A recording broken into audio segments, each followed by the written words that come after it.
साथियों, नया साल अपने साथ एक और बड़ी उपलब्धि लेकर आया है। भारत के वैज्ञानिकों ने एक नहीं दो made in India Covid vaccine विकसित करने में सफलता पाई है। भारत में दुनिया का सबसे बड़ा कोविड वैक्सीन प्रोग्राम भी शुरू होने जा रहा है। इसके लिए देश को अपने वैज्ञानिकों के योगदान पर बहुत गर्व है। हर देशवासी आप सभी वैज्ञानिकों का, टेक्नीशियनों का, सबका कृतज्ञ है। साथियों, आज उस समय को भी याद करने का दिन है जब हमारे वैज्ञानिक संस्थानों ने,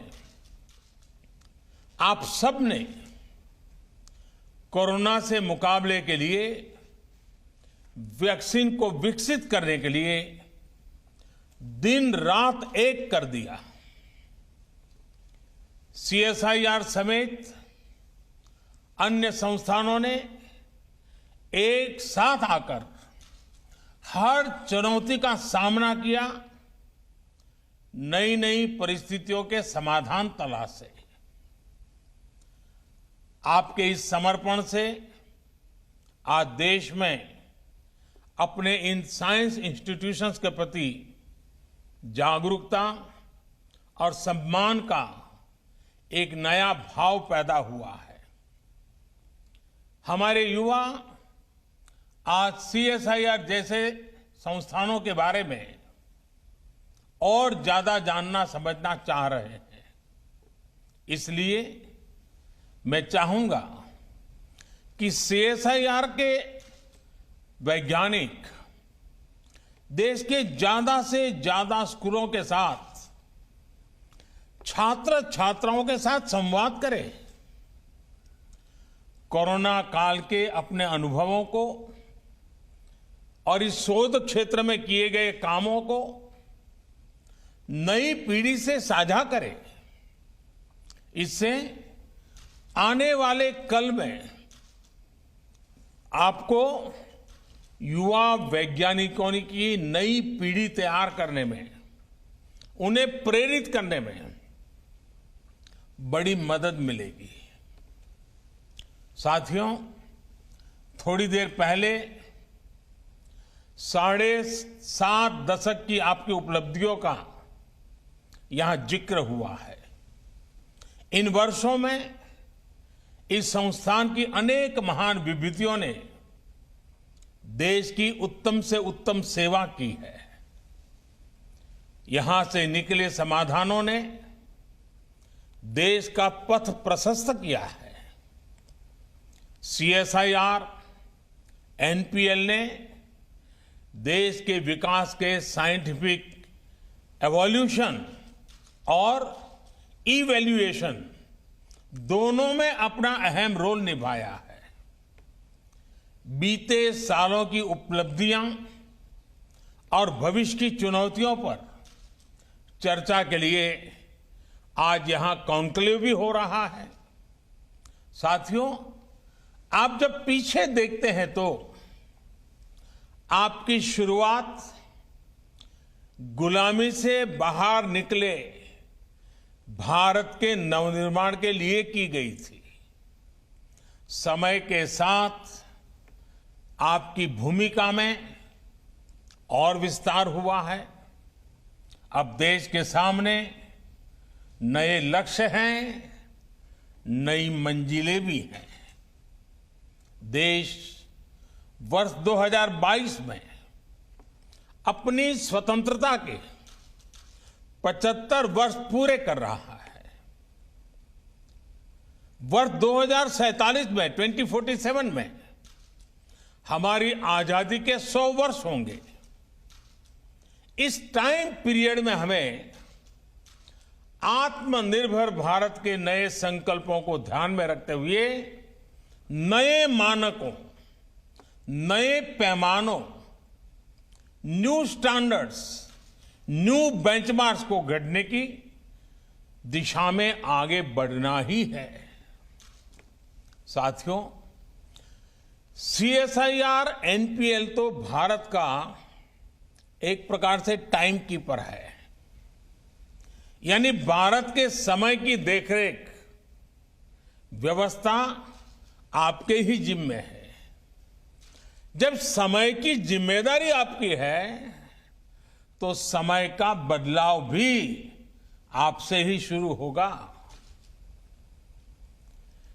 नए समय का, नए भविष्य का निर्माण भी आपसे ही दिशा पाएगा। साथियों, हमारा देश दशकों से क्वालिटी और मेजरमेंट के लिए विदेशी स्टैंडर्ड्स पर निर्भर रहा है, लेकिन इस दशक में भारत को अपने स्टैंडर्ड्स को नई ऊंचाई देनी होगी। इस दशक में भारत की गति, भारत की प्रगति, भारत का उत्थान, भारत की छवि, भारत का सामर्थ्य, हमारी कैपेसिटी बिल्डिंग हमारे स्टैंडर्ड से ही तय होंगे। हमारे देश में सर्विसेज की क्वालिटी हो, सरकारी सेक्टर या फिर प्राइवेट सेक्टर में, हमारे देश में प्रोडक्ट्स की क्वालिटी हो, चाहे सरकार बनाए या प्राइवेट सेक्टर, हमारे क्वालिटी स्टैंडर्ड्स ये तय करेंगे कि दुनिया में भारत और भारत के प्रोडक्ट्स की ताकत कितनी ज्यादा बढ़े। साथियों, ये मेट्रोलॉजी साधारण भाषा में कहें तो मापने नापने की साइंस, ये किसी भी वैज्ञानिक उपलब्धि के लिए भी बुनियाद की तरह काम करती है। कोई भी रिसर्च माप और नाप के बिना आगे नहीं बढ़ सकती।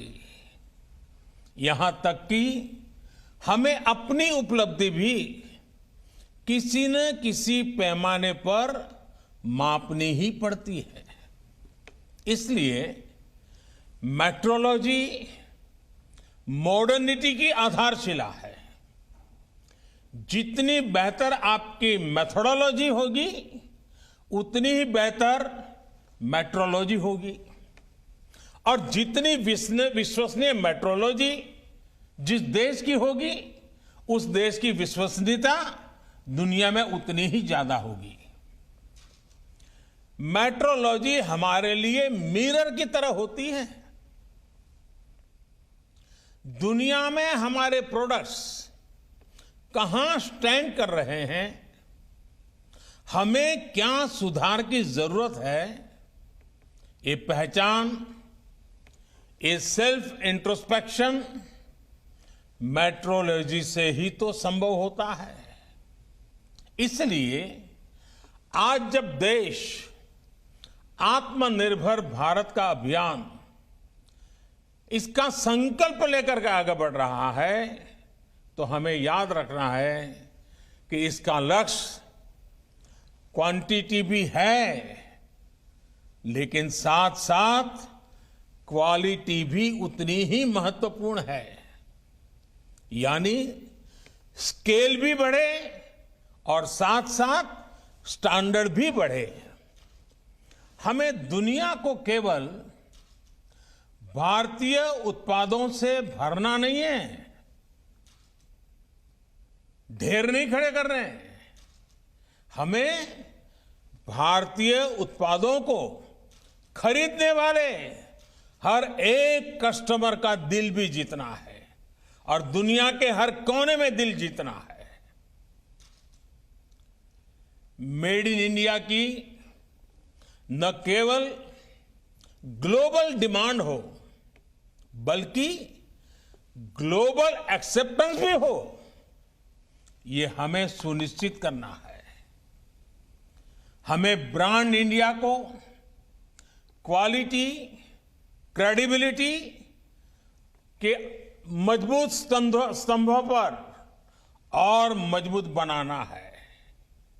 साथियों, मुझे खुशी है कि भारत अब इस दिशा में तेजी से आगे बढ़ रहा है। आज भारत दुनिया के उन देशों में है जिनके पास अपना नेविगेशन सिस्टम है। नाविक से भारत ने ये उपलब्धि हासिल करके दिखाई है। आज इसी और एक और कदम बढ़ा है। आज जिस भारतीय निर्देशक द्वारा लोकार्पण किया गया है, यह हमारे उद्योग जगत को क्वालिटी प्रोडक्ट्स बनाने के लिए प्रोत्साहित करेगा। अब food, edible oils, minerals, heavy metals, pesticide, pharma और टेक्सटाइल ऐसे अनेक क्षेत्रों में अपने सर्टिफाइड रेफरेंस मटेरियल सिस्टम को मजबूत करने की तरफ हम तेजी से आगे बढ़ रहे हैं। अब हम उस स्थिति की तरफ बढ़ रहे हैं जहां इंडस्ट्री रेगुलेशन सेंट्रिक अप्रोच के बजाय कंज्यूमर ओरिएंटेड अप्रोच की तरफ बढ़ें। इन नए मानकों से देश भर के जिलों में वहां के लोकल प्रोडक्ट को ग्लोबल पहचान दिलाने का अभियान है।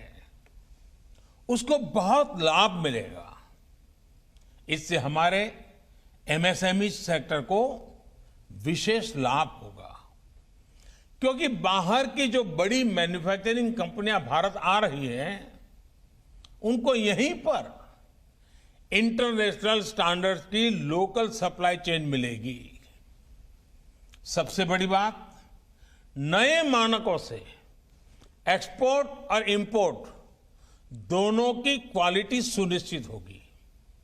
इससे भारत के सामान्य उपभोक्ता को भी अच्छा सामान मिलेगा, एक्सपोर्टर की परेशानी भी कम होगी।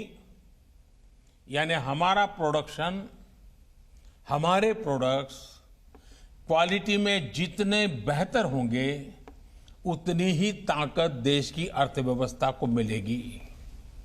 साथियों, अतीत से लेकर वर्तमान तक आप कभी भी देखें, जिस देश ने साइंस को जितना आगे बढ़ाया है, वो देश उतना ही आगे बढ़ा है।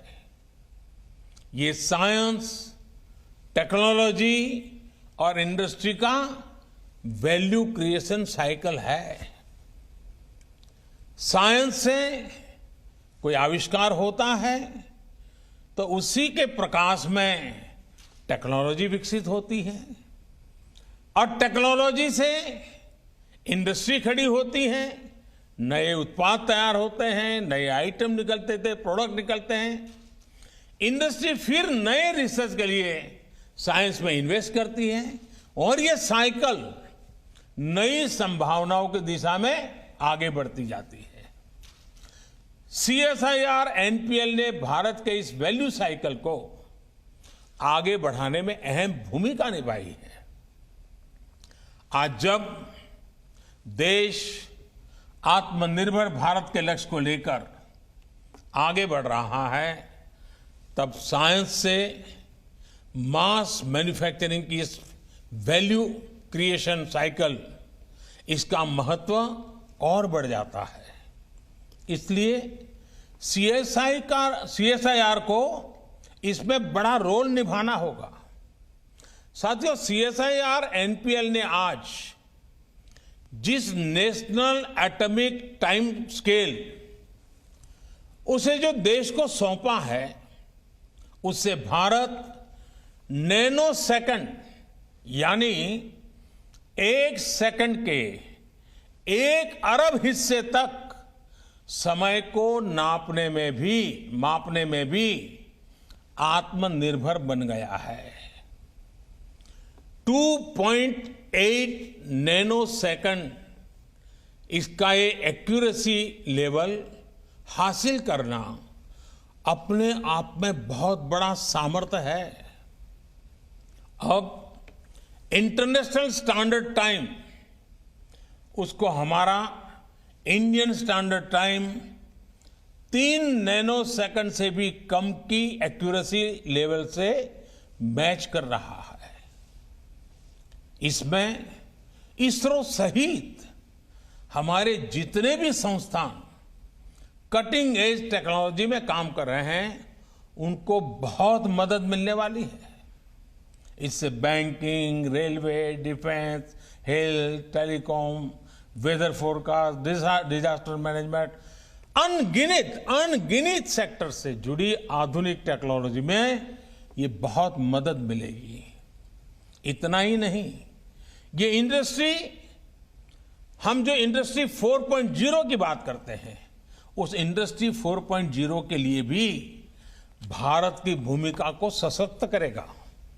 साथियों, आज का भारत पर्यावरण की दिशा में दुनिया का नेतृत्व करने की तरफ बढ़ रहा है, लेकिन एयर क्वालिटी और एमिशन को मापने की टेक्नोलॉजी से लेकर टूल्स तक हम दूसरों पर निर्भर रहे हैं। आज इसमें भी आत्मनिर्भरता के लिए हमने एक बड़ा कदम उठाया है। इससे भारत में प्रदूषण से निपटने के लिए ज्यादा सस्ते और प्रभावी सिस्टम तो विकसित ही होंगे, साथ में एयर क्वालिटी और एमिशन से जुड़ी टेक्नोलॉजी के ग्लोबल मार्केट में भी भारत की हिस्सेदारी बढ़ जाएगी। हमारे वैज्ञानिकों के ही सतत प्रयासों से भारत आज ये उपलब्धि हासिल कर रहा है। साथियों, किसी भी प्रगतिशील समाज में रिसर्च जीवन का एक सहज स्वभाव भी होता है और सहज प्रक्रिया भी होती है।